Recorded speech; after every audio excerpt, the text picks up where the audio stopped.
नमस्कार, विकलेश हूँ मैं और आज जिस कहानी को मैं आपके सामने रख रहा हूँ वह किसी सीमा पार आतंकी हमले की नहीं है। ये कहानी है भारत की गलियों में, भारत की यूनिवर्सिटी में और भारत के हॉस्टल रूमों में छिपे एक नए अदृश्य और खतरनाक दुश्मन की। ये कहानी गोलियों की नहीं है, ये मस्तिष्क के कट्टरपंथीकरण यानी कि रेडिकलाइजेशन की है। ये कहानी बारूद की नहीं, लैपटॉप पर डाउनलोड हो रहे जहर की है।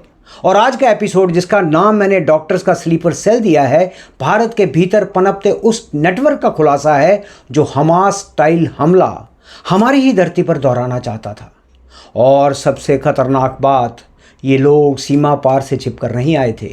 ये लोग डॉक्टर्स थे, MBBS, MD, MBAs, इंजीनियर्स, यानी कि वो लोग जिन पर समाज भरोसा करता है, पढ़े लिखे लोग। हमास हमला तो आपको याद ही होगा, 35 मिनट जिसने पूरी की पूरी दुनिया बदल दी थी। जी हाँ, 7 अक्टूबर 2023। ये तारीख जो है इतिहास की सबसे बड़ी त्रासदियों में दर्ज है। और उस दिन हज़ारों रॉकेट इजराइल पर बरसे, कई दर्जन ड्रोन उड़ाए गए और करीबन 1200 लोग मारे गए। एक coordinated high precision multi layered attack था ये। और दुनिया में इससे पहले एक ही समय इतने रॉकेट, इतने ड्रोन, इतनी दहशत कभी नहीं देखी गई थी। और भारत में जो पकड़ा गया नेटवर्क, यही एग्जैक्ट मॉडल हमारी ही शहर, हमारी ही दिल्ली में कॉपी करने की तैयारी में था। और इस तूफान का नाम था शॉक एंड सैचुरेशन अटैक। और भारत में ये तूफान बस ट्रिगर का इंतजार कर रहा था। अल फलाह यूनिवर्सिटी सिर्फ एक इमारत नहीं, एक खुला हुआ दरवाज़ा है। दिल्ली से 32 किलोमीटर दूर अल फलाह यूनिवर्सिटी। मेडिकल शिक्षा और काम, कट्टरपंथ का इंक्यूबेशन। और यहां पकड़े गए 6 डॉक्टर, 2 मौलवी, एक ड्रोन टेक कमांडर और कुछ रेडिकल टेक स्टूडेंट्स। 800 तक थे ये। और ये लोग एनाटॉमी नहीं पढ़ रहे थे, एक्सप्लोजिव फ्रेगमेंटेशन पढ़ रहे थे।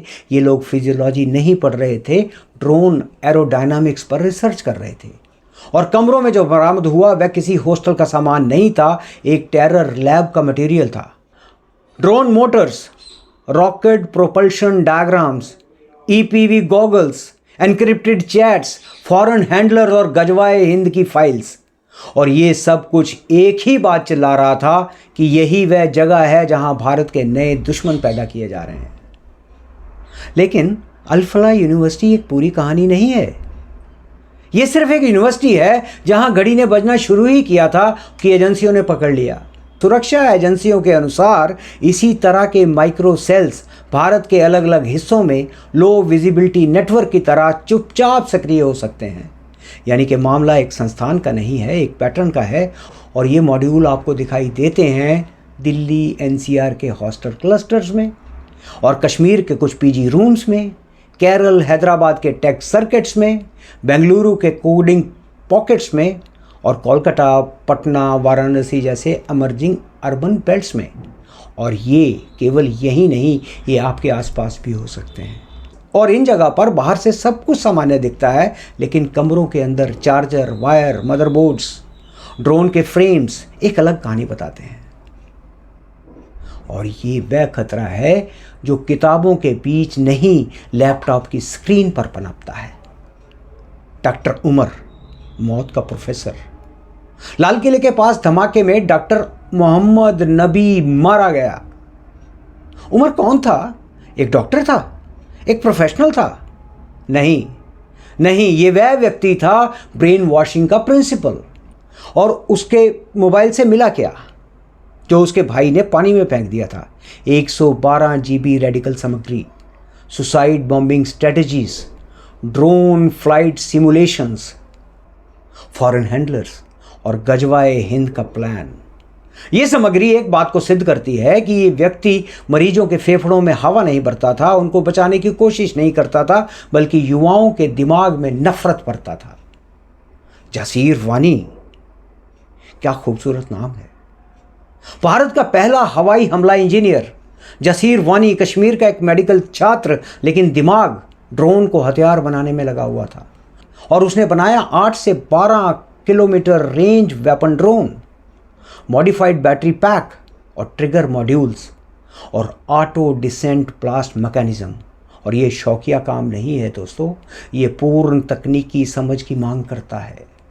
और जसीर की दिलचस्पी किताबों में नहीं थी, ये अपनी पढ़ाई टेलीग्राम ग्रुप्स पर ही कर रहा था, जो असली पढ़ाई थी उसकी। और अटैक का ब्लूप्रिंट 90 से 95% तैयार था। एनआईए की रिपोर्ट ये कहती है कि जो हमला है ये 4 चरणों में होना था। पहला ड्रोन रेन, दूसरा रॉकेट डाइवर्जन, तीसरा ग्राउंड कियोस यानी कि ज़मीनी अराजकता, और इंटरनेशनल अपलोड और इंटरनेट नोट। अटैक की जो प्रेपरेशन थी वो 90 से 95% थी, सब कुछ तैयार था, बस एक दिन, एक तारीख और एक ट्रिगर, ये बाकी था। और फंडिंग जो है वो कट्टरता आयातित यानी कि इंपोर्टेड, और जो पैसा था वो भी इंपोर्ट किया गया। और ईडी जो ट्रेल पकड़ी वह सीधी विदेशों की तरफ जाती है। 27.84 लाख के सस्पिशियस फंड्स मिले, 3 crypto wallet, Turkey, Qatar, Pakistan के सिग्नल्स मिले, और एक हवाला नोट, और एक हर बार की तरह एक एनजीओ कवर। यानी कि आदर्श भी भारी थे और पैसा भी भारी था, और लक्ष्य भारत का इंटरनल ब्रेकडाउन था। दोस्तों, भारत का ये एक नया दुश्मन है जिसका नाम है एजुकेटेड टेररिज्म। भारत की सुरक्षा एजेंसियों के सामने सबसे कठिन चुनौती अब ये है एजुकेटेड रेडिकलाइजेशन, यानी कि तकनीक को समझने वाले, नेटवर्किंग को समझने वाले, सर्किट डिज़ाइन करने वाले लोग, और इंटरनेट एन्क्रिप्शन पढ़ने वाले लोग, जो इंटरनेट की लैंग्वेज को पढ़ सकते हैं। MBBS, BTech, CA, MTech, AI engineers, AI technicians और ड्रोन टेक्नीशियंस। ये लोग कट्टरता में आते ही आतंकवाद को तेजी, टेक्निक और गति दे देते हैं। और ये आतंकी दोस्तों पहाड़ियों में नहीं छिपते, ये PG रूम में छुपते हैं, PG रूम में रहते हैं, AC एटमॉस्फेयर्स में रहते हैं। और ये लोग जंगल में ट्रेनिंग नहीं लेते, ये YouTube और टेलीग्राम पर रिमोट मास्टर क्लास लेते हैं। लेकिन सुरक्षा कैसे होगी? सुरक्षा कौन करेगा? दोस्तों, भारत की पहली सुरक्षा दीवार है जनता, मैं, आप और हमारे आसपास के लोग। अब मैं आपको एक महत्वपूर्ण चेतावनी दे दूं, एक महत्वपूर्ण सलाह भी दे दूं कि स्लीपर सेल को सबसे पहले कोई सरकारी एजेंसी नहीं पकड़ सकती, और उसे पकड़ सकती है जनता की पैनी नज़र।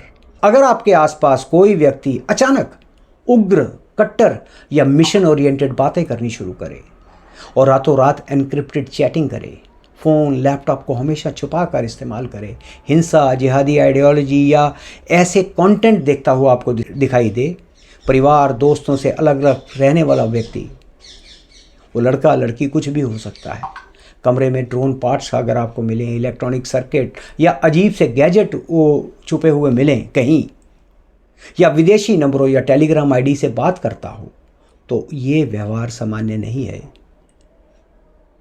ये ऑर्डिनरी बिहेवियर नहीं है, यह खतरे की घंटी है। ऐसे में क्या करना है? रिपोर्ट कीजिए, अनदेखा मत कीजिए, लाशर्म छोड़िए, क्योंकि एक सूचना सैकड़ों जानों को बचा सकती है। और भारत में स्लीपर सेल से लड़ाई सिर्फ सैन्य लड़ाई नहीं है, ये नागरिक चेतना की लड़ाई है। भारत में हमला होना था, बड़ा कोऑर्डिनेटेड टेक ड्रिवन हमला जो दुनिया में भारत को सुर्खियों में ला देता, लेकिन भारत बच गया क्योंकि ट्रिगर से पहले नेटवर्क को पकड़ लिया गया। लेकिन ये मत समझिए कि खतरा खत्म हो गया है, नहीं, ये नेटवर्क गिरा है, सोच नहीं गिरी। ये बस नेटवर्क पकड़ा गया है, पूरा का पूरा सिस्टम नहीं पकड़ा गया। और सोच जब तक जिंदा है, देश को नजरें बनाई रखनी होगी, देश नजरें गड़ाई रखनी होगी। डेटा युद्ध, ड्रोन युद्ध, विचारधारा युद्ध, भारत इन तीनों मोर्चों पर खड़ा है और हम सबको इस लड़ाई में अपना हिस्सा निभाना है। विक्लेश हूं मैं, और ये था डॉक्टर्स का स्लीपर सेल, भारत में छिपा हुआ टेक्निक आधारित आतंक की कहानी।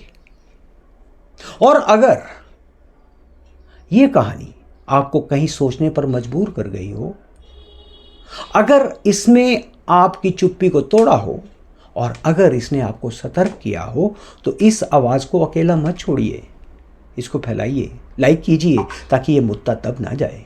शेयर कीजिए ताकि जागरूकता की ये लॉ एक घर से दूसरे घर तक पहुंचे। और सब्सक्राइब कीजिए क्योंकि मैं हर बार सिर्फ खबर नहीं, खबर के पीछे छुपी हुई सच्चाई को लेकर आता हूं। और हमारी लड़ाई जो है वो हथियारों की नहीं है, हमारी लड़ाई सच की है। जब जनता जागती है तो ये स्लीपर सेल सो जाते हैं। और जब तक जनता को दोबारा जगाने के लिए मैं आऊं और ये स्लीपर सेल फिर सो जाए, आप स्वस्थ रहें, व्यस्त रहें। जय हिंद, जय भारत।